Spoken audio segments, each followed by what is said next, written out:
Tumaini na faraja moyoni mwangu, na kushukuru kwa kuwa uliniumba, na siku zote ninazoishi umeamuru niishi.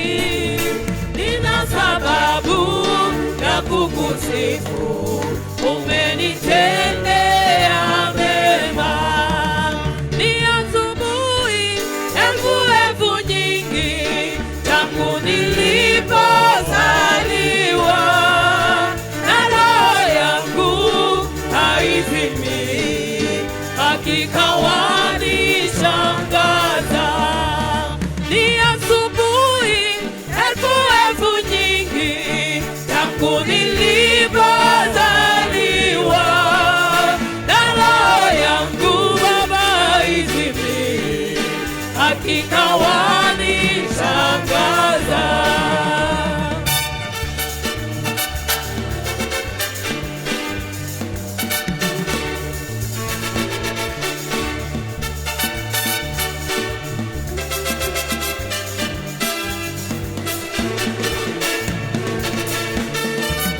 Yesu Mwokozi, ulinipenda ukanipa Roho wako, ukanitia muhuri wako, nifahamu mimi wako.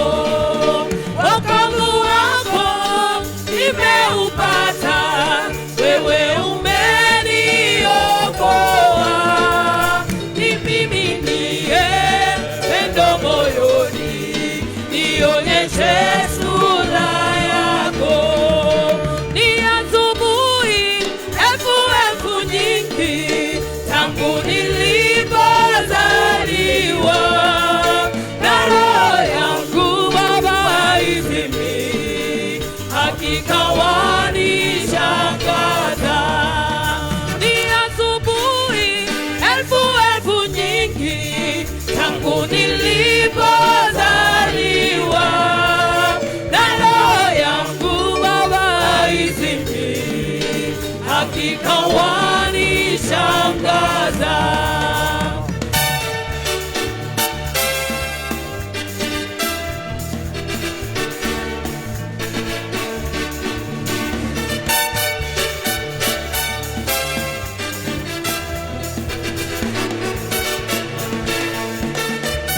Katika shida na mahitaji ya chakula na mavazi, wewe wanipa kwa siku zote, kwa ukarimu na upendo.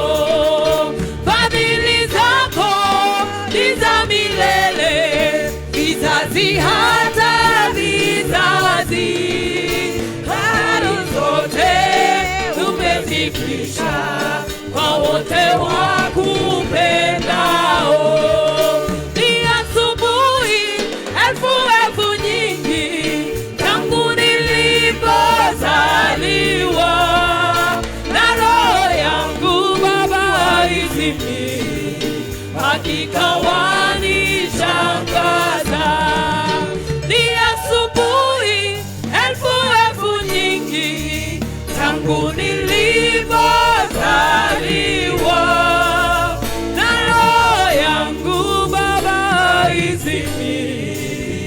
hakika wanishangaza.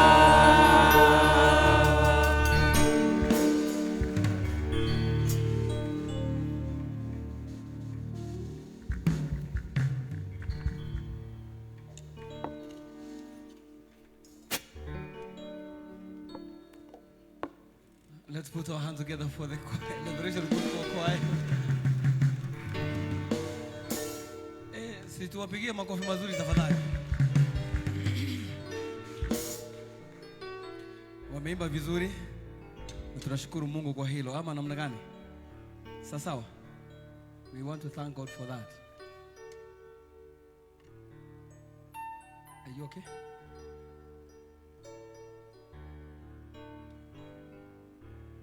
And when I was in my office, because I happened to be very early today, nilipokuwa ofisini kwangu sababu nilikuja mapema, and I got a call from Pastor Jennifer Joel about the attack of our church elder. Nikapata simu kutoka kwa Pastor Joel, Miss Joel, kwa niaba ya mzee wa kanisa aliyeshambuliwa.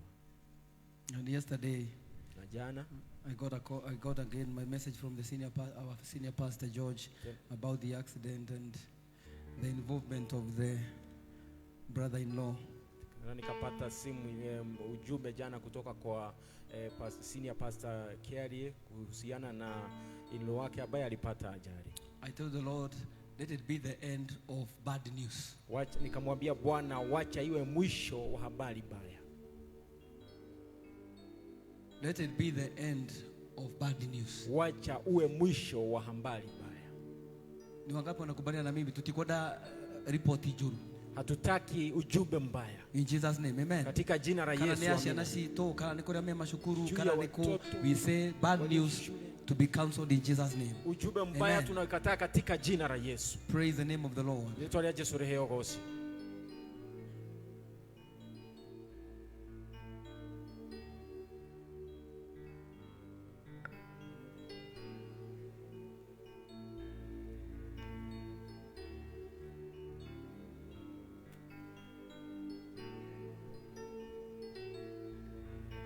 Comes a time when we have to take our position.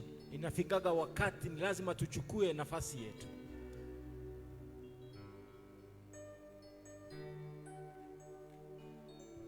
Look at your neighbor, tell your neighbor. Angalia jirani, umwambie jirani. Oya idhenyareaku utoreleine wakwa.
I visited this thing on Sunday. It is not ending.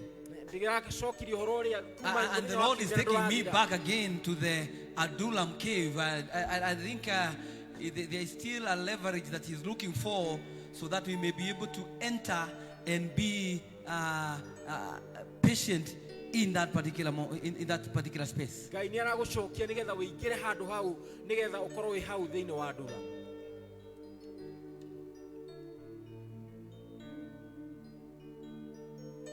Every time I hear bad news of a member, it affects my life. Hindi adira igwa ndumiriri njuru ya umwe witu ni jigwa ni ikagira ngoro yakwa. Na nitono ni yakwa ni jenu itoti kwendithia tondu I pray for everyone. Sababu yangu sio kujipendekeza, naombea kila mmoja When wenu. I hear something then I feel that is my territory and I don't want to hear anything bad at all. Nikihisi jambo kama hilo limeingilia nafasi yangu na sitaki kusikia hiyo ujumbe. The story I'm just about to give you has got to do with anointed king by the name David. Ujumbe nataka kukuletea ni mfalme aliyepakwa anaitwa Daudi.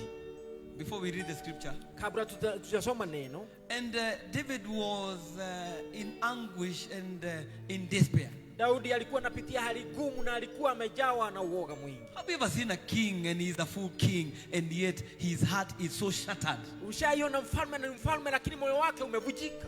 It is like a bishop when you're having members of the church and there are things that are happening around them. You feel like, what the hell is the devil doing in this church? Ni kama bishop unaona mambo inaendelea kwa watu wako lakini unashindwa ni nini inaendelea. But I want to thank God because at the end of the day, there is something that we need to understand. Kuna jambo tunafaa tuelewe. That the anointing of God na kwamba upako wa Mungu supersedes everything else. Iko zaidi ya chochote kile. Because a calamity may strike, but at the end of the day, if God is for us, uovu unaweza kuja lakini Mungu akiwa wetu, who can be against us? Nani anaweza kuwa kinyume nasi? David was again for the second time. Daudi mara ya pili, he found himself in the cave of Adullam. Akajipata katika pahali ya cave ya Adullam. In the first place on Sunday was all about the time he was running away from King Saul being killed. Wakati wa kwanza nikamsema alifuatwa na Saulu ili amuue.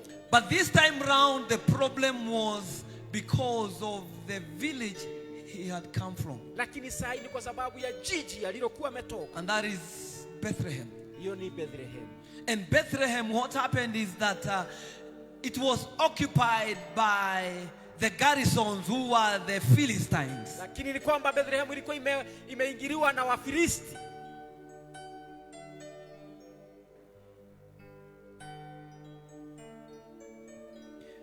And the amazing thing is this. Jambo la kushangaza ni hili. Even when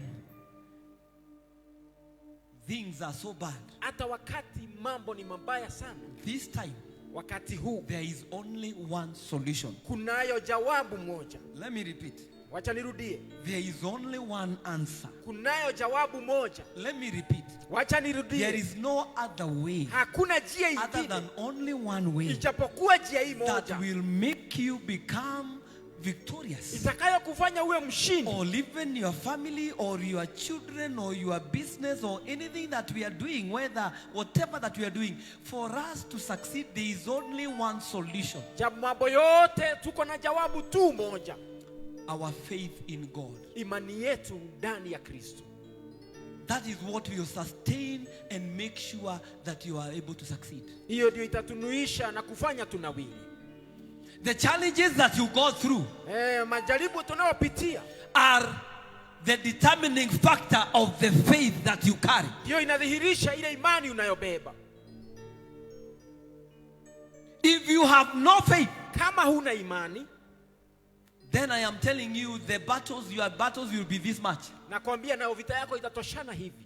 But if you are fighting big battles, kama unapigana vita kubwa, then you need a greater faith. Unahitaji imani kubwa so that you may be able to overcome. Ili ukaweze kushinda. And I remember David was so devastated until he prayed a prayer and he said, "Oh, how I long. How I long about this village. How I long about my town where I was born. How I long where I was raised up. How I long that I would get at least a cup or some water to drink from the village I was brought about." In other words, as a minister or as a member of the body of Christ, how long do you yearn for the anointing of the Holy Spirit?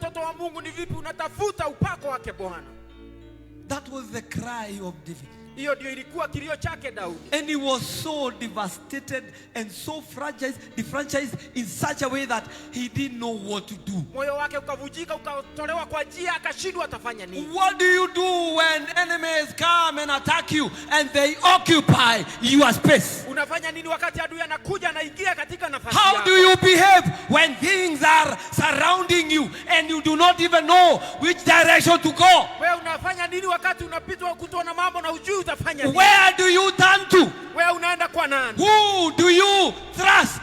Wewe nani unatumainia? Until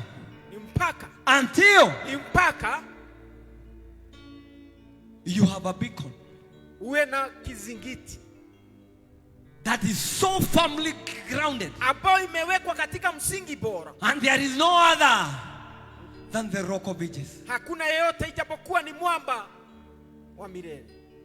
David would not do nothing. Naye Daudi hangetenda lolote. And so he was there devastated. Kwa hivyo akawa hapo amevujika moyo. He was anointed. Alikuwa amepakwa. His kingship is not working. Ufalme wake haufanyi kazi. He looks like he's just a cahoot somewhere. Yeye ni kama tu mtu tu ambaye hana maana. You remember on Sunday I told you he was with the wrong people. Wakati mwingine kwa bia alikuwa na watu wasiofaa. Discontented people. Wale walikuwa watoshereka waobaji. People who are confused. Wale wamechanganyikiwa. But I thank God. Kinashukuru Mungu. Because in that confusion, kwa sababu katika hali ile ya kuchanganyikiwa, in that death, katika ile death, when you call upon to be in the presence, in the cave of Adullam, wakati unaita uwepo ukiwa katika ile mahali pa Adullam, those who are debtors, wale walikuwa na waombaji, discontented, wale walikuwa hawajatoshereka, discouraged, wale walikuwa wamekufa had moyo, no focus and they were confused, wale walikuwa wamechanganyikiwa, God was able to open their eyes. Mungu akawafumbua macho. And they were called later mighty men of valor. Baadaye wakaitwa watu wakuu wa vita. My story is not there. I want to take it to the next level. The Bible says another time. And that is the another time I want us to look at now. The devil may have hit you. But I'm telling you, don't be static in whatever the devil did to you yesterday. For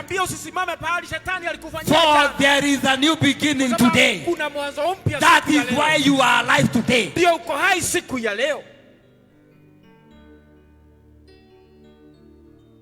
And when you get to understand the power that is backing you up, you hold on like that young boy who stood in and he said, who is this uncircumcised Philistine? He's daring the God of Israel. There are things that you look at and you know the devil is daring you in one or the other, and you tell the devil, what are you doing here? Why are you here? And for those who know how to grieve in the spirit, you grieve in the spirit knowing the heaven will respond. I remember the word that I was told by the Archbishop, that you need to turn your scars into stars. Whatever challenge that you go through, take it positively. Whatever intimidation that you go through, take it positively. Whatever gossip that comes over your life, take it positively. And the next move that you're going to find yourself, you find yourself at the position of victory by the power of the Most High. And David yearned and he said, how long? And you know what he did? He remembered the town that belonged to his father, Jesse, who was no more. He remembered the town that the mother used to feed him, yet it was occupied by these Philistines illegally. And little did he know, it was for a short time, and then things will turn the other way around. lazima ingebadilika. Can I prophesy to somebody today? Nitabiria mtu siku ya Maybe leo. you came so down and casted and so weak. Kuja ukiwa moyo uko Maybe chini there is sana. something that you came across this week. Labda kuna jambo I umepitia am telling you that you turned into a testimony. nakwambia hiyo itakuwa It will become ushuhuda. your testimony in the mighty name Itakuwa of Jesus. ushuhuda wako If you are katika hearing me, jina can you la say Yesu. amen? Kama uko hapa It sema will amina. become your testimony. Itakuwa ushuhuda wako. Ah, nyumba yere twogotire mwana ũngĩ kohiki gũkagĩa no hiki. Kama hakukuwa na mtu atafanya Mũndũ erĩ twogotire nyumba oro na ĩmwe ya mwana waku ĩkarũgama. yeye alisema hakuna nyumba mtoto wako itasimama. Twakũrũgama gwakora matirĩ gũkũ menja ya Unakuta bũrũri. wako hapo wako ng'ambo. There is God in heaven. Kuiga imatuine. And it is only by virtue of getting to know how to lock yourself at the spiritual cave of Adullam. No kumenyoro kwihitha hau guruga-ini ya Adullam. My brother, my sister, that is where money is. Ndugu na dada yangu, hapo ndio pesa iko. That is where good life is. Hapo ndio mambo mazuri. That is where victory is. Hapo ndio ushindi uko. That is where good health is. Hapo ndio afya nzuri iko. Because at the cave of Adullam Sababu katika ile is pango the la Adullam position of travail. ni pahali pa kulilia, Is where you are converted. ni pahali unabadilishwa. There are things that are changed. Na mambo inabadilishwa. Your heart is changed. Moyo wako Your unabadilishwa. lifestyle is changed. Hali ya maisha yako And yet inabadilishwa. you stand Na wewe unabadilisha. because you are in the process of the making. Ni tondu wi handu ha guthondekwo. Nĩ ndiamenya kana nĩ gĩthũngũ ũratũmĩra kana nĩ gĩthweri. Tondũ ngo nĩ gĩkũyũ ũtũmĩre gĩkũyũ pastor. Nĩgetha no ngorere nĩgetha ndora mareka tũtũmĩre gĩkũyũ na gĩthũngũ. If that's the case then. So therefore, Ũguo rĩ. it is a place where God takes men to shape them. Ni haria Ngai atwaraga andu nigetha macenji. At the cave of Adullam. Haria guruga-ini. When you are taken to the cave of Adullam, you no longer live the same life. wakorwo guruga-ini ya Adullam ndu You are transformed mentally. ucenjagio kimeciria. In the morning, I was taking through the class because Rosine we had a Bible study. And I was telling them that we were talking about the book of Songs of Solomon, Tukoragia uhoro wa nyimbo cia Sulaimani.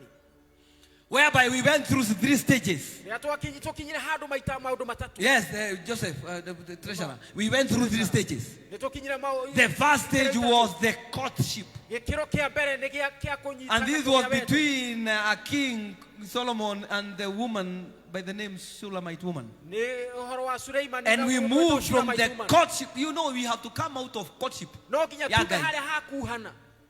Yeah, and that is what I was saying in the spirit. Na hivyo ndio nilikuwa ninasema. Kuri andu nene ahonoki maturite guo hi mwathani agocwo no maregeire courtship ini maturago Wanakuanga tu hivi katika. Ndiye ndira hinya wa kuhoya. Mimi sina nguvu ya kuomba. Mwathani akora come out of that courtship now. Uma haukuhana ine. And then from courtship we get into the wedding. Uma hautoka ingira kihiko ine. Because we divided into 3 portions, Todo gaitwa maita sections, matatu, maundu matatu. whereby you now face the reality at the kuhiko rahika. Nigukora riu uko katika kuolewa sasa. If you are married by Christ, Kwa ni uhikitio ni Kristo, stay like the one who is married already. ikara ta mundu uhikite. Through character, Na mitugo, attitude, meciria and every bit and every part of your life. na maundu mothe ma muturire waku. And lastly, the third one, which Na is ya there are mwisho. 3 sections. You can go back to the on YouTube and No, Facebook. we You can will be able learn to see how to that. start out I'm with not going to YouTube. give you the scriptures. Ndigũkũhe kiugo ha ũrĩa And the gĩkwandĩkĩtwo. third one, it is called mature marriage. Ya mwisho ya gatatu ni kihiko kigimaru. Shulamite andu akinyire agitiga kanda eno yake na akimutiga atumia ni matigaga mundu.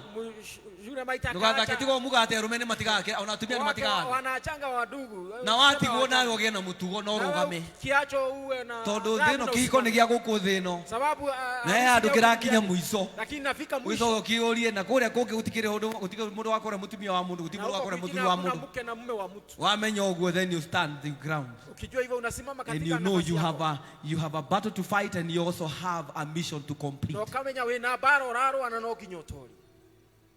Ona hatira andu twiragwo mutumia wa Petro etagwo Hatukuambiwa mke wa Petero alikuwa anaitwa Hereni kaneta gwakao, ona tutiragwo atumia wa mariko. hata utujui wake wao alikuwa nani. Vitu zingine hata hazinistui. Maundu make matimakagia. I have a mission, and that mission has to be Ndina completed. wira na no kinya I wira have to be ucio. part of the revival for this century and for this season in Jesus' name. Kimera giki. Real mature marriage. Kihiko kigimaru. Makora akiura Akapotea. agithi kumucaria Kaenda kumtafuta. agicarithio ni thigari. Ria kwa Songs of Solomon ndio urathoma. Akasaidiwa na jeshi. thigari cikimuteithia magithii makimuona wakaenda wakamtafuta wakampata. maandiko magatwira Biblia ikatuambia riria mutumia ogwitwo Shulamite onire wakati muthuri wake alipata mume wake na ni orire muthitu na ti mweri umwe gwa kahinda karaihu muno, sio mwezi moja, ni siku nyingi sana. haha atumia manjire ni uriku ungithie muthuri athamire kwa mundu ngina na kuu aikare na kuu kana oka gitu kamororo ugo kama ni nani watamwangalia atarudi hivi ama ijapokuwa ni kawagi soka katika wagi soka wewe umerudi hadu hogwo the Shulamite woman actually when she was able to find this husband riria akorire muthuri wake akimuembrace akimuheberi na maandiko magatwira ati akimunyita akamshika akirega nake akakataa na yeye agithie nake akanena na yeye kinya magithie handu keherine magikaranga mpaka mahali wakaketi akimwira tiriri akamwambia ndirakuringiriria wendo siku ati unyende na upendo unipende no muturire uyu uri lakini maisha haya reke twifange wacha tujipange. This is the story of songs of Solomon. Huu ni hadithi ya nyimbo za Sulemani. And they were together. Wakarudi pamoja. Kwa even if you have mshike kidogo hiyo sikustue. Aikoro hena tukati tukamake. Ufanye hivi kidogo mambo itakuwa sawa. Mauduni meko agira. Nasikia ochoro. No hiyo ochoro. You know I've started the story without even giving you the scripture.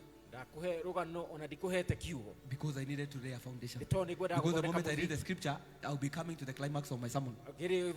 Almost to finish. And so David had to send some men. And natikuma tomatomire nikuigwa maigwire the army had sio kusikia nitadhuria kanina maigwe nida nyota mimi niko na kiu no gigirira mai wewe hari state house hau uguo pale katika ikuru ruiru hau ndenda kunywa mai macio haimia thuria cio atatu akanitha kuna wazee wa kanisa they are warriors wakawaje they live and they go they risk their lives wakahatarisha maisha yao and they are able to come with a jug of water. Magiukana jagi ihurite mai. From where? Kumako.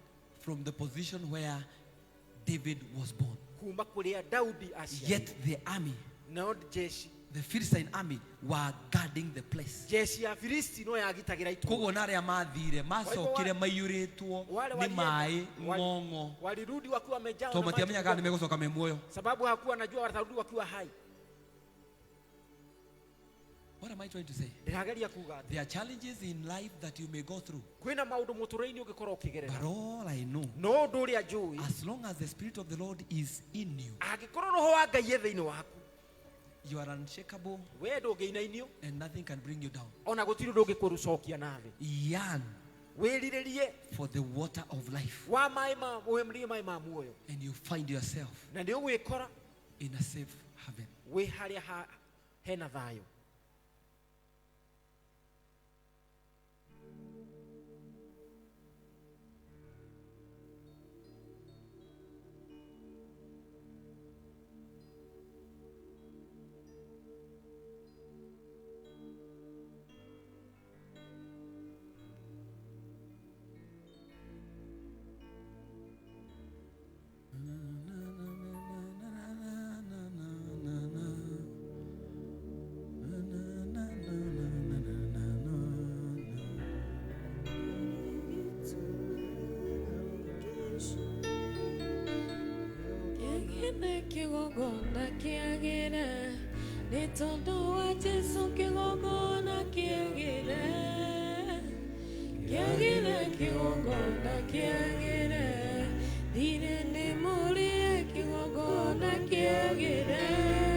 Can we make our hearts to be real to the connection, the relationship, what we saw on the or today with the heaven?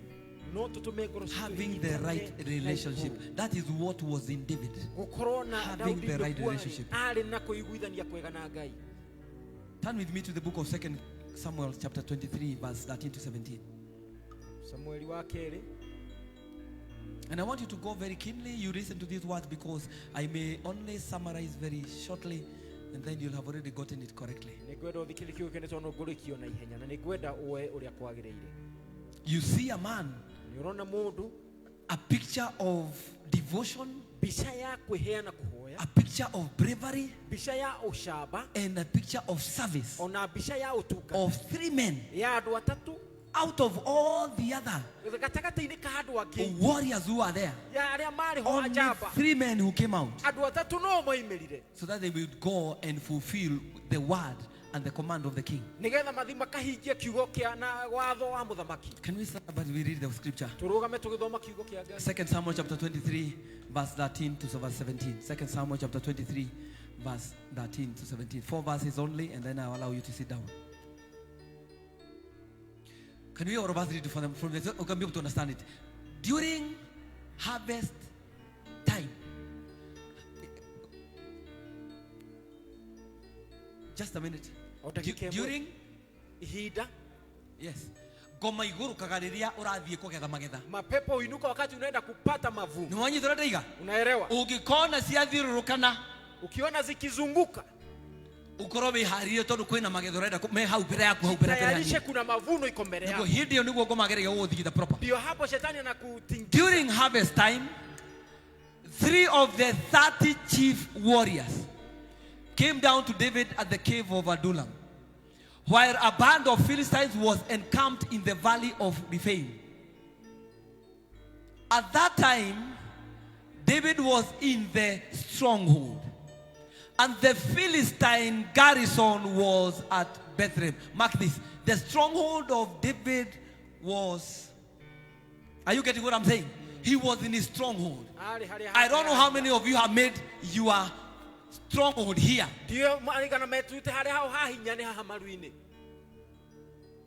Ndani ya githeri na musere. Mwatenda gucokera ngatho ndakura ni wega mwathani mwega ni ndwagu. Thank you baba mwega. Hallelujah.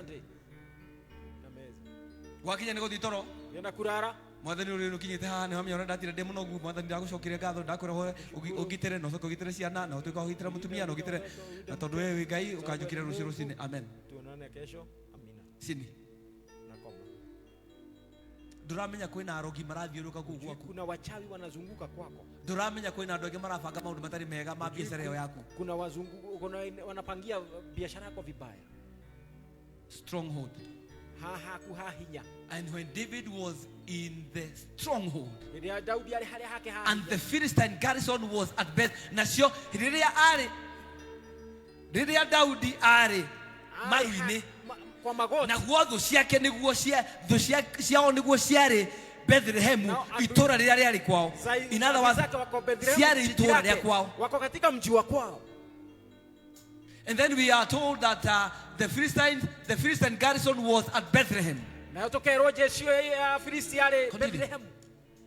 David longed for water, and I don't know what you are longing for. Maybe you are longing for school fees. Maybe you are longing for something that you have been praying God for a breakthrough in your business or something. You are longing, but you don't have the financial capacity. You have no ability. You don't even know what to do. That someone would get me a drink of water from the well near the gate of Bethlehem. So the 3 mighty warriors broke through the Philistine lines. Breaking through the Philistine lines, it means they went through the entire camp of the Philistines right to the village where David came from and where he was born.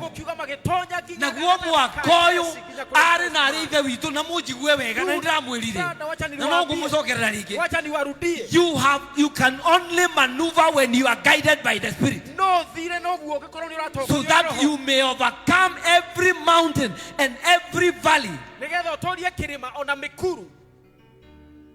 for your life.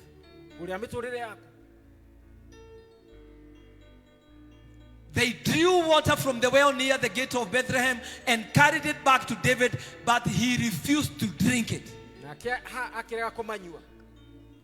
Instead, he poured it out before. How many at this time when there is a crisis and people are in financial problem? Unless those who know, because they are there, divinely purposed, and they are living to fulfill their purpose, they are able to remove that money to fulfill what they have had from God. And That one by itself, it opens their avenue to live. Their children to live. Every bit of their the work of their life has to prosper. When you hear, what is the demonic gospel? Don't tithe. Because tithe was that was a covenant of the Old Testament. It does not work now. Hey, excuse me. What was Jesus doing when the woman was giving the money and he was seated to see everything that people were giving? Excuse me. Don't tell me ati moka akurehe pesa cia muhothi tu no wakwirire na nikuri mariho marihaga basa ciao na basa nene makireta. You know, when people want to they want to dilute the gospel, they create it in a way that it will fit their analogy. What did Jesus say? Diokire si kuja kweheria watho dokire nigetha. That's why churches nowadays, people do not even tithe. And even the ones who are supposed to be tithe, the ones who are supposed to be tithing, others are poisoning them not to tithe. Let me tell you, you will be there in this generation. If you are not in this generation, you will sleep. And when you sleep, you will see what will happen to your second, third, and fourth generation. Yes, you will not. But wherever you will be, you will not come back here. And you will not change the reality of what will be happening here.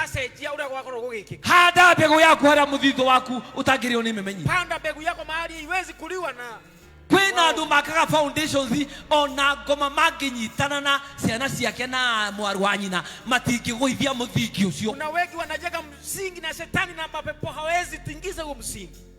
But David, when he grabbed the water, Daudi rĩrĩa anairwo maĩ mau, Jesus Christ, Jesu Kristo, na thaici niguo kwina mathina ati unyite ciringi 100,000 upate 1,100 ona ndurerwo maundu maingi urerwo ruta ciringi 10,000 hata watu ni utoe tu 10,000 ndukuruta hautoi. Na we no wagiriru ni kuruta nigetha miako ingitere ya ciero nigetha ndorama matokaga nigetha moko toro rike to maiga ciero cia nyuri cia mabatiri. Wale walikuja wanafaa kuja wanasema choni ya mabati hawakuji. You are blocking, unazuilia the blessings of your children, and I'm telling you, you are cursed. You are. Let me not lie to you. You are cursed. That is the truth of the matter. But what is happening, it is only the day and the time for you to come down. That is what we are waiting for.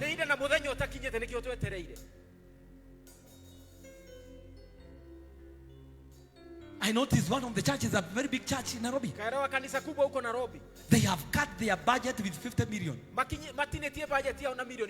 Why? People are not tithing. When you start buying, tigaga kuriganirwo usisahau ni uria waiguire obere ile ulisikia kwanza, tigaga kuriganirwo usisahau ni maria wathomithirio kiambiriria yale ulifundishwa mwanzo. Maya mangi ni makudairi tukiria wari na kingine ni ya kuharibu ile ulikuwa nayo.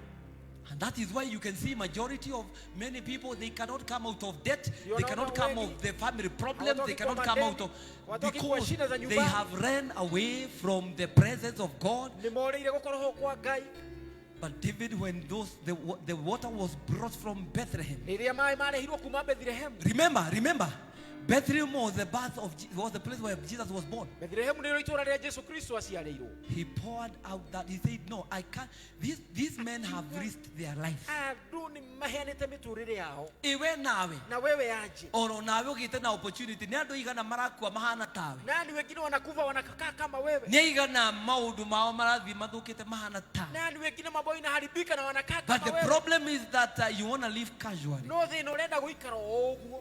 But David made a decision. I will not drink this water, Tikunywa maĩ maya, but I will give it to the Lord. akimaita People to give the Lord now, they are very few. It is those people who are hearing our Lord's voice. Wanasema Mungu utaelewa. Tauliza Mungu ati niosema nitena mundu wambe mbosi. Ukutana na mtu kama uriza jirani. Akakwira ni ku understand. Akakwira utaelewa. Akedia mugunda milioni. Anauza shamba milioni 20. 20. Na ni wewe wega vivyo milioni igiriti ciake. Anajua milioni 2 sio. No akaiga anasema Ngai mwega Jehova uturamwo mwathani ni ku understand. Wewe utaelewa. Oka akaruka mahana basa. Anakuja anasimama hapa na basa. Nene kuruka mahana basa bia sikana. Atasimama na basha pesa ngapi? Ngiri 50. 50. Ona milioni igiri ni yete akaya milioni imwe na ngiri magana kenda ma 50. 1950. Ile shege ni gukorwo cigithi into the ile imekesha kuwa realm ya mioyo katika na keiguro ga uthuthirirwa kona tiriri we ohana omundu re kirimo kiria kiari na mugunda ndamurathi utiganu waku nake niki akaona ule mtu alikuwa na shamba ule mjinga tofauti yako na yeye ni gani ni ndikienda uri mucio wa mimi sitaki ujinga aina hiyo ndungiteithia andu Ngai msaidie watu wa Mungu ndungirugama na mundu ono umwe usimami na kuri mundu tari warihira mundu na video na ki ndangiteithia na mwana ono umwe pia mtoto gutiru no mugika hakuna chochote nzuri then the next minute after even all these problems sithio kitu na nirona sikihituka ogwo wothe ri na unaona ikipita hivyo yote you do nothing hatiri udoreka.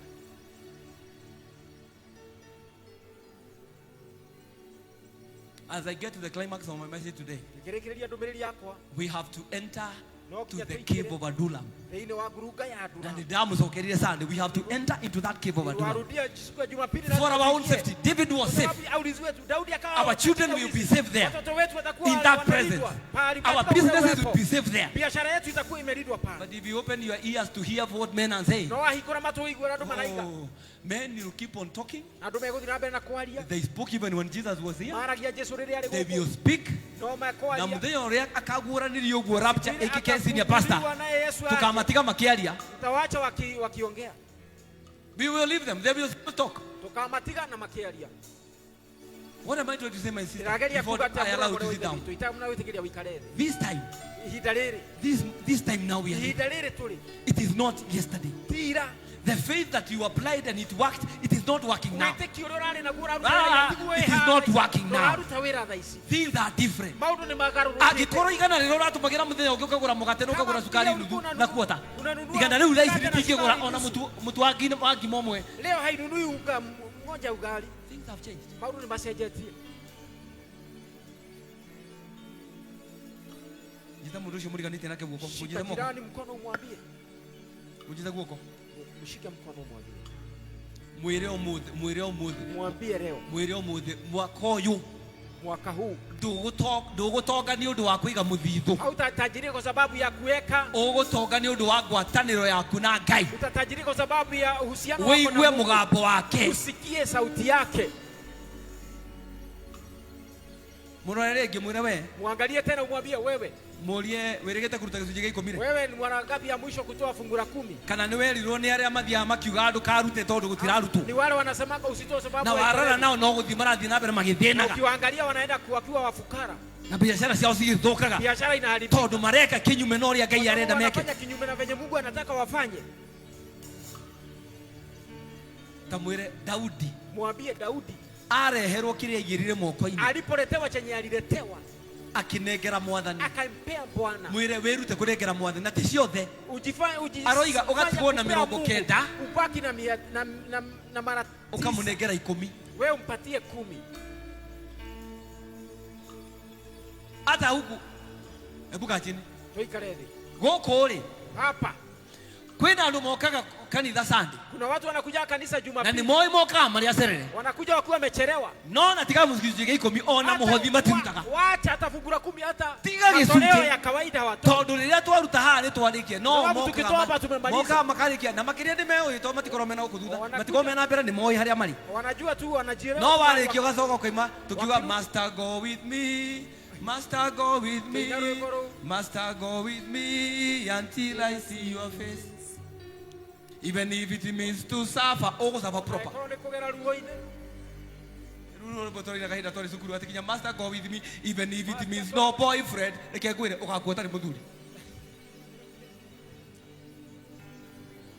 Even if it means no girlfriend.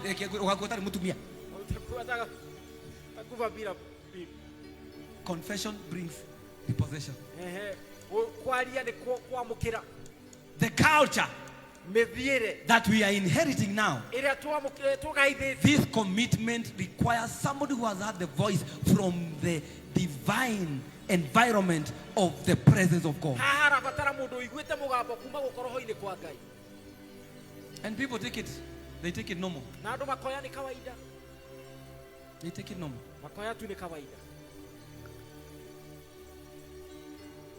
Adullam is where men are made. When were you last made? That's point number one. It's a place when you have to be made. Because if you are not going to be made, you are not going to make anything. Point number two. Adullam is where addictions are broken.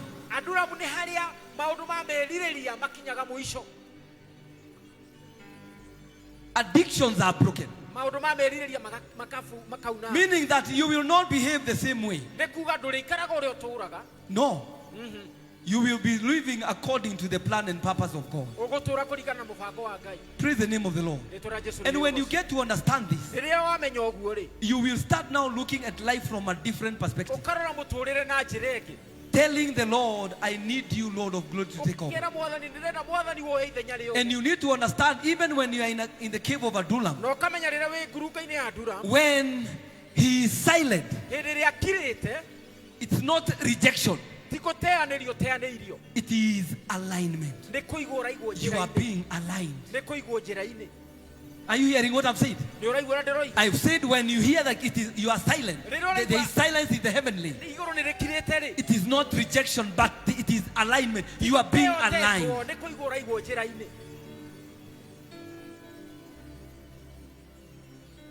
Adullam may be uncomfortable, but it is necessary. And you need to stay at the cave of Adullam until your character catches up with your calling. Stay there until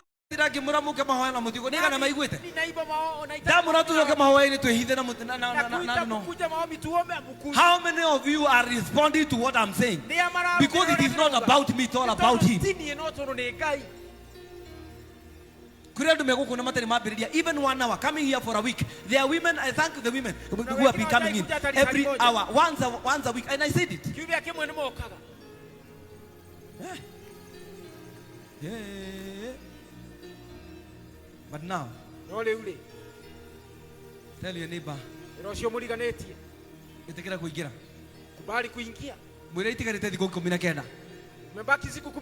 19 days only. We finished the 40 days. Na muthenya wa celebration ni ukona kanitha oro kaihura. Na ndu mokaga maigite hallelujah. Na mundu arire nyeni thukuma terere. Atire kinyete muthuri ogete monake ogete ronire handu hange araje kwira ati tata wao oke gicagi agire macini na arehire hau tondu sowe arehirwo macini agiciria ni aguthiaga indo ciothe arehetwo macini blender ya matunda akamana ni ndendo gire guku tondu guku ndienda guka tutire ya kindu to so aturaga wira wake ni guthia athia kila kitu riu tha ici o ndi tukuria ki akorwo athia githeri na macini ya blender. Toli sibuli kadira kiki uthite onaga. Ulisa jirani umesiaga nini? Toi tura tujuaga. Ciana ni cinyuaga. Ciego cia kunyua, ndi kunyua manyuaga. Ni kukunywa tu anakunywa. Mundu mugima ungimuthira githeri ati atanyuaga o. Mtu mzima utamusiagia kisia githeri namna gani? Toli sibuli kadira na wothite maundu maigana. Wewe umesiaga mambo magapi ulisa? Urero ukiohoya mahoya wake muthingi. Ripraka sister riboni ya greda. Wira waku no kwa. Waja na ndio miwale muthingi. Sasa. Reception.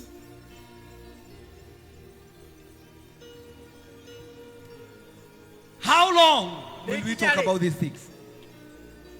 How long? Number 3. Before I give you number 3, I need you to say A. When God hides you, can you say A, B, C, D? And that particular one which I've said, I mentioned to you. When God hides you, it is not punishment, but it is a preparation. God is preparing you, Mugai, for something great. When God hides you, it is a preparation. When He silences you,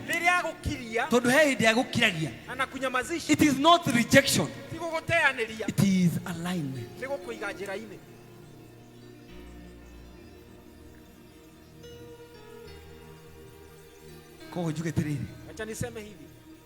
You have to find your cave of Adullam. And it is only in Jesus where we can be able to find courage. That is our cave. Our the 7 R's.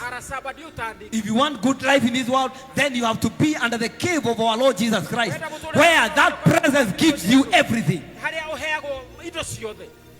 That presence gives you everything. Now to an extent, He lays a table in front of my enemies, and my cup runneth overflows.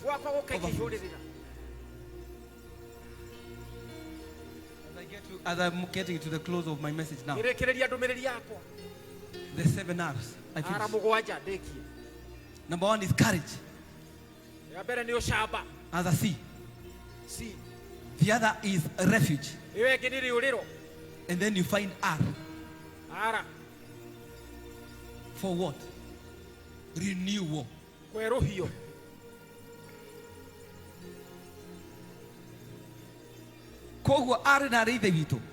If I am going to give you the 7 R's, you have to be grounded under the courage, under refuge, under what? Renew. So right, the 7 R's are here now. Retreat. How many times do you normally retreat? And I told you to make your threshing floor. A threshing floor over in your house. Make a threshing floor.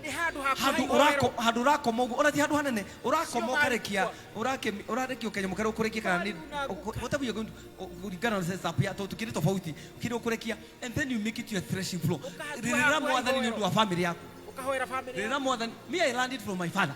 My father would kneel down, and I remember even by the time he was dying, and all my brothers and all my stepbrothers and my sisters, they know the foundation of where we are is by virtue of the foundation that was laid by late David Kamambua on the wall.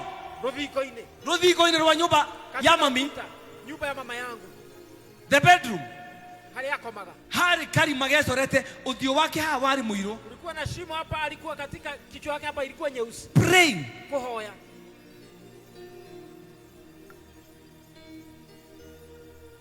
Wewe wahoya mno. Wewe ukiomba sana.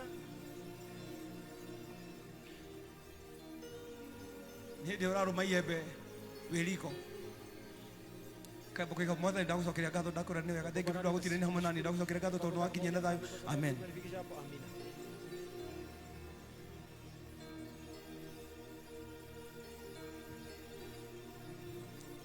Mude no como rega dire mwega. Labda siku ile mnasema sio. Ndio mwega mno tolea kuonia jira. Ndiko mzuri juu za kuelekeza njia. You have to retreat. And that is making a threshing floor around your house or whether it's a 1 bedroom or it's a single whatever. Make a threshing floor there. Number 2, regroup. Sometimes it's good for us to regroup as a team, and then we pray the way we are praying today. It is so powerful, my brother.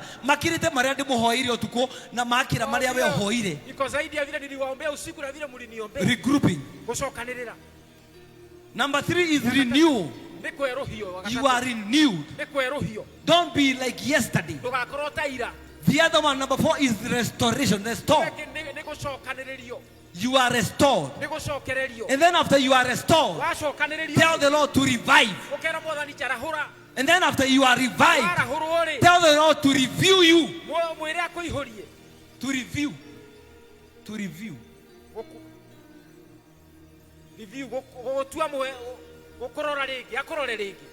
No, to review it is for you to look at where you are. David niwekire akigira Cave of Adullam akirora hari yari. Akaangalia mahali alikuwa. And then lastly is re-engage. Even if you lost the position of authority spiritually, re-engage again. Ask and it shall be given unto you. Seek and you will find. Knock and the door shall be open. Where is your place of refuge? That's the question I want to ask you now. Where is your place of refuge? Number 3, Adullam is where heaven rebrands you for destiny. Yes, you are rebranded. And that is what we refer to as you are renewed.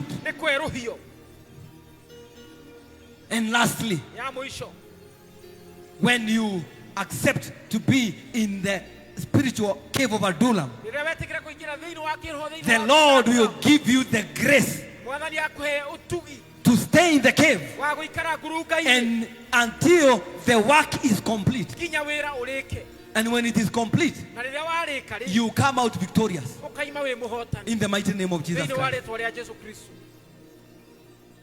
That is how David did. A hometown occupied by the enemy, he was able to regain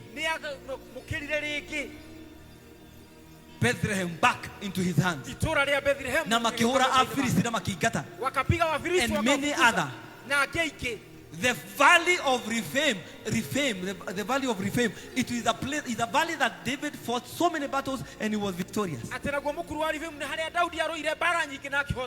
So therefore, my brother, my sister, as I bring my message to a close, if David would not drink the water that the men brought him because it was equivalent to their blood,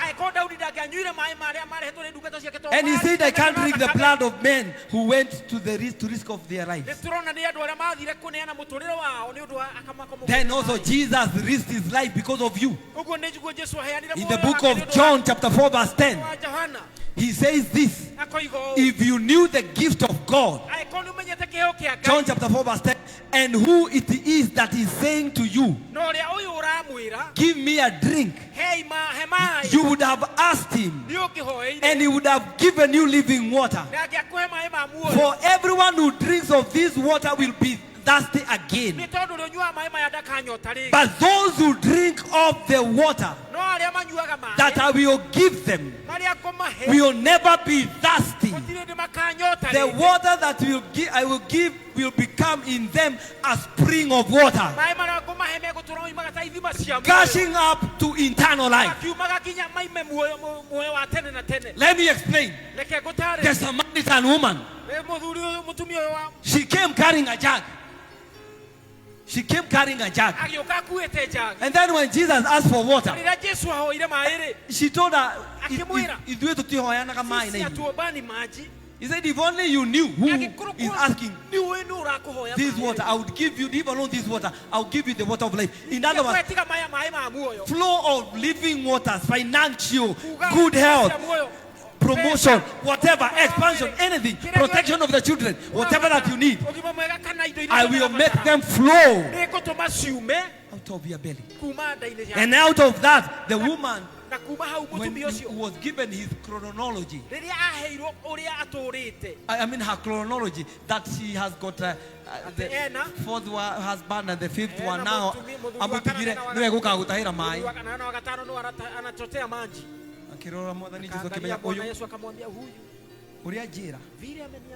That is the truth. And today, all of you who are here, we are being convicted by the Spirit, because we are being at what position are you standing? I know you have needs and desires, but which position are you standing? And the woman ran back to up the hill and went to Samaria. And she started calling. One person becoming an evangelist and told them, come and see. How many of us this year you will tell people, come and see what my Lord has done for me. Come and see that now I own land because God is great. Come and see that my business has expanded because He has. Come and see my child is being promoted. And right now, come and see. We can't be silent anymore. We have to tell people they come and see the God after God does something in us. And the woman was followed by the whole village. I finish with this. A well was converted. It became a river. How I pray today that well that is in you will flow rivers. That heart and that body, let it flow the rivers of living water. Stand up on your 2 feet. Stand up on your 2 feet because I'm feeling something. I'm feeling something in the spirit right now. Stand up on your 2 feet right now. That is the reality check of who you are. And I'm telling all of you, you are carrying destiny of greatness. I'm saying you are carrying a destiny of greatness. And if you are carrying that greatness in you, then you need to go to the source so that He may increase you and expand you. And that is our Lord Jesus. How many are ready to seek Him more than yesterday? Not the way you seeked Him yesterday, but in a new way.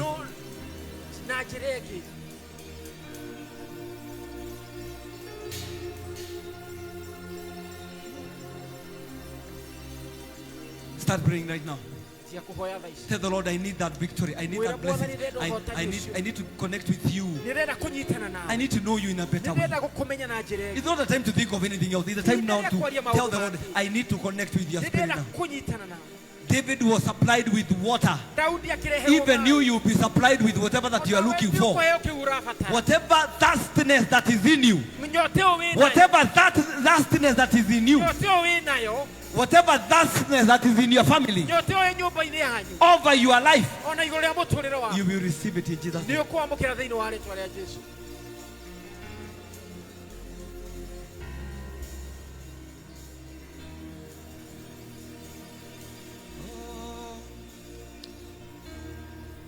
Oh, how I pray, all of you. The topic of my sermon was outpouring, the outpouring of the Adulam. Let there be an outpouring over your life now. Let there be an outpouring right now. In the mighty name of Jesus Christ. Let there be an outpouring right now over your life right now. Can you take a minute and open your mouth for a minute and tell the Lord, yes. Seriously, Lord, I need you. I need you to work out over my life. I need you to work out over my family. I need you to work out over my children. I need you to work out over my business. I need you to work out over my village. I need you to work out over this nation, so that you may be able to do great and mighty things over your life. The outpouring of the Adulam. Outpouring of the Adulam. Everybody in prayer. As the worship praise and worship they are singing, I want you, all of you, to be in prayer. I'm telling you, today you are coming out. Your thirstiness is coming to an end today. Your thirstiness, God is going to quench your thirst. He's going to quench your thirst.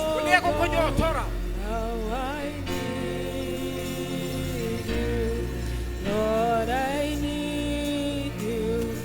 Oh, need you. Enter the spiritual cave of our Lord Jesus. Enter into the presence of the Holy Spirit. Let there be a transformation over your life. Let the prayer for today become a stepping stone over to your destiny. A stepping stone over your children. A stepping stone over your family. A stepping stone over the work of your hand. A stepping stone over your life. A stepping stone over this church. A stepping stone stepping stone over everything. With the cave of Adullam, you relinquish everything. The cave ya Adulamu, orekereria maundu mothe, rekereria maundu mothe, rekereria mathina macio, rekereria mathina macio, rekereria thiini wa ritwa ria Mwathani. Everybody raise up your hand. Oya moko maku na iguru. Raise up your hand as we are declaring now. I need you, Lord. You, Lord, I need you.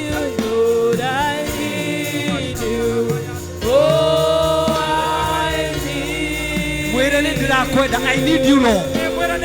Every hour. I need you.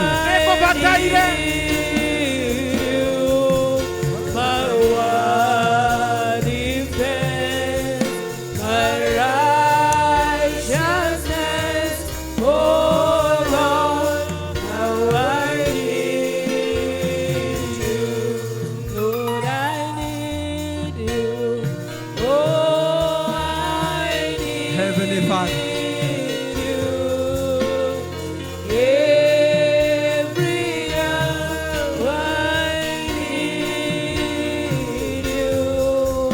My one defense, my righteousness. Oh Lord, how I need you. Everybody close your eyes, raise up your hand and open your hands like this and tell the Lord today, Lord, let in my heart be an outpouring of your spirit,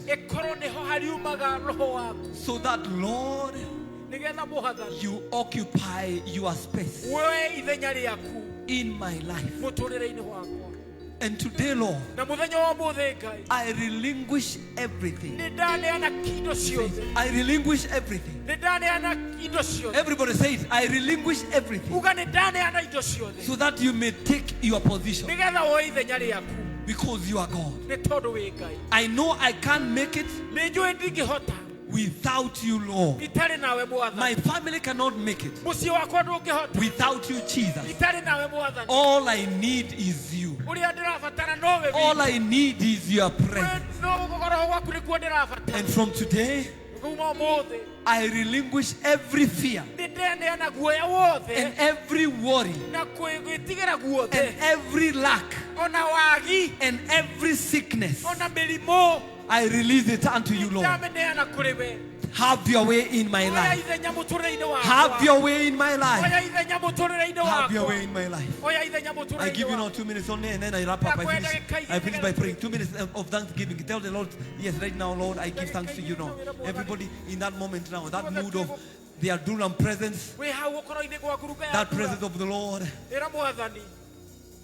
let it take over. Spirit of the living God, oh, have your way, have your way, have your way. Adullam, Adullam,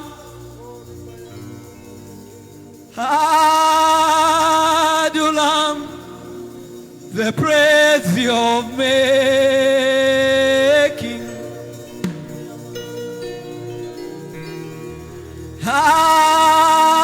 Adullam, thank you, Jesus. Adullam, Adullam, the praise of making. Make us, oh God. Adullam, Adullam,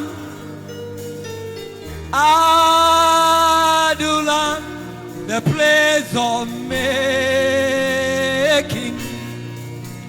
Make us, make our families, make the work of our hands, make our children, oh God, make our businesses, oh Father, make this church, oh Jehovah, make our lives, oh God.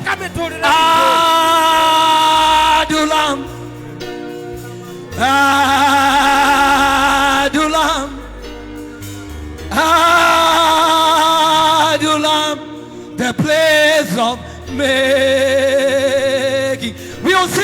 oh God, until you make something out of our hearts today. Adulam. Adulam. Adulam. The place of making.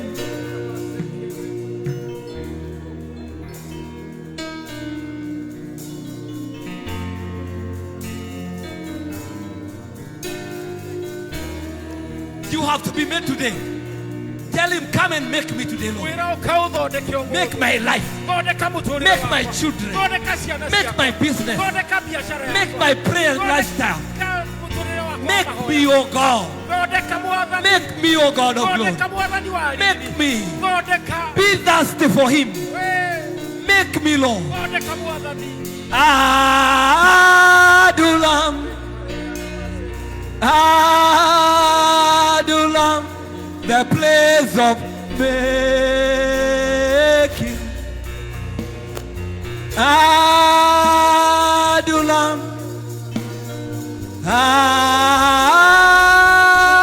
Adulam. Adulam. The place of making. Where we have been sick, make us to be in good health. Where we have been in lack, make us, oh God, to walk in plentiful. Lord Jesus, where we have separation, let there be unity.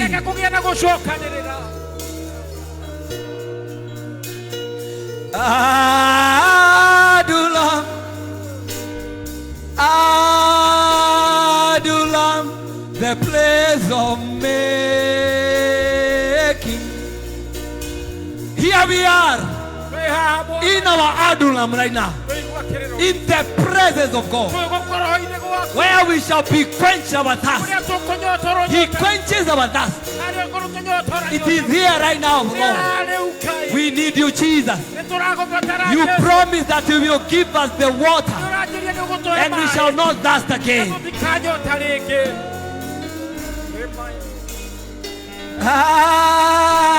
Adulam, the place of making. Adulam. Adulam.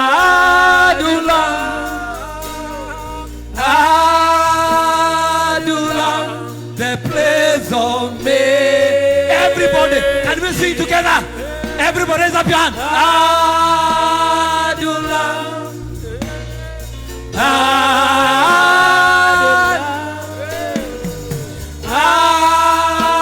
Adulam, the place of making. Tell him to make your family and the work of your hand. Tell him, Adulam.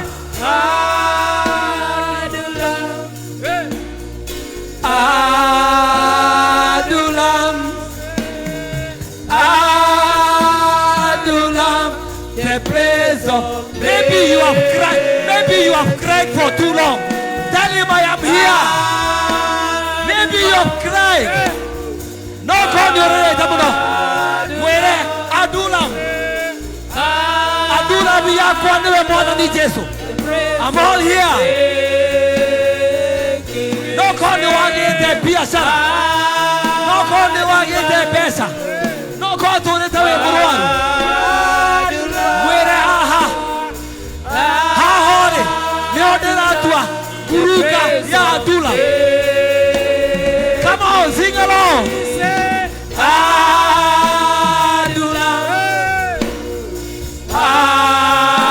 Adulam. Adulam. The praise of me. For the last time. Adulam. Adulam.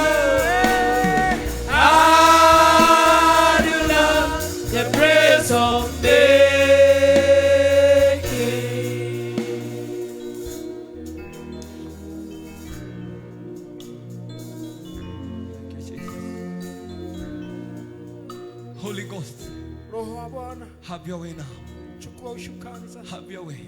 Have your way, Lord. Have your way. Over this woman, have your way. Over this crying, have your way. Over this lack, have your way. Over this need, Lord of glory, have your way. You're faithful. Lord, I raise my hand. Let everyone who is under my voice, both in this cathedral, right all the way to the back, and even God of glory to those who are online, become their Adulam, oh God, and change their story. Others have been living in bitterness, bitter life, oh God. Meet them, oh God of glory. Change their children. Change their lives. Pay them a visitation. Renew them, O God. Restore them, O King of glory. Re-energize them, O God. Review, O God of glory, their cases, O Master.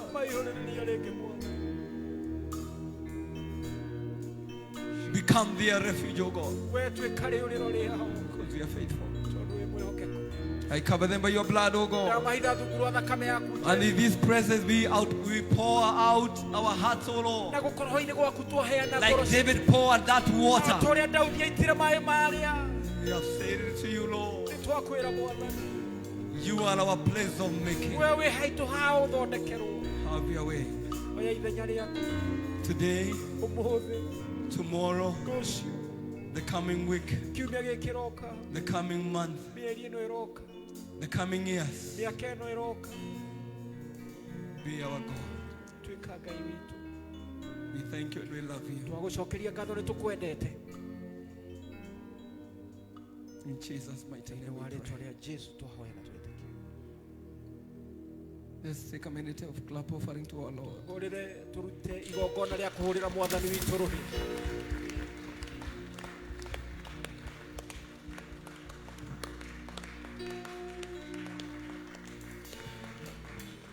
You will not forget. You will not forget. Give him a clap offering. You have called him. He has come and he has answered your prayer. He has heard your prayer.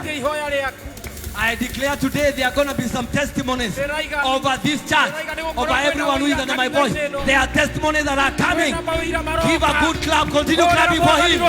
He is faithful. He is a wonderful God. He is our Redeemer. He is our Sustainer. He is our battlefield. He is our warrior. He is our blesser.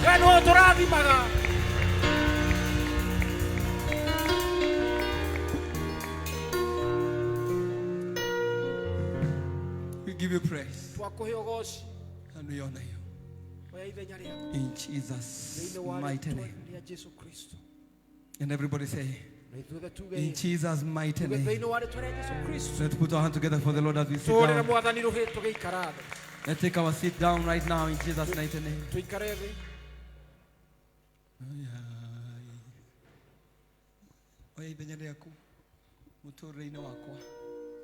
As we sign out, I want to tell you, for those who are watching over us, make a place to be your cave of Adulam and none other than the presence of God and our Lord Jesus Christ.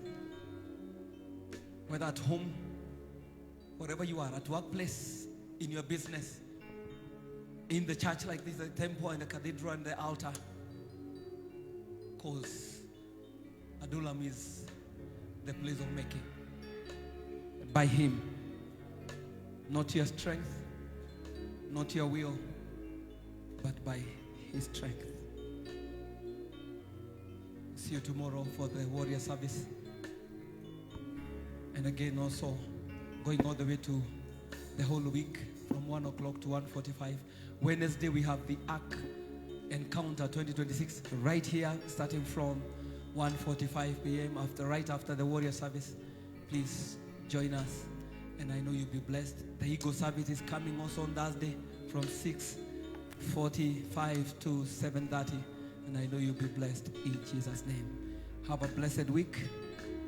The praise of making, let the Lord find you there so that He can settle all your problems in Jesus' name. Shalom and God bless. Let's put our hands together for the online viewers.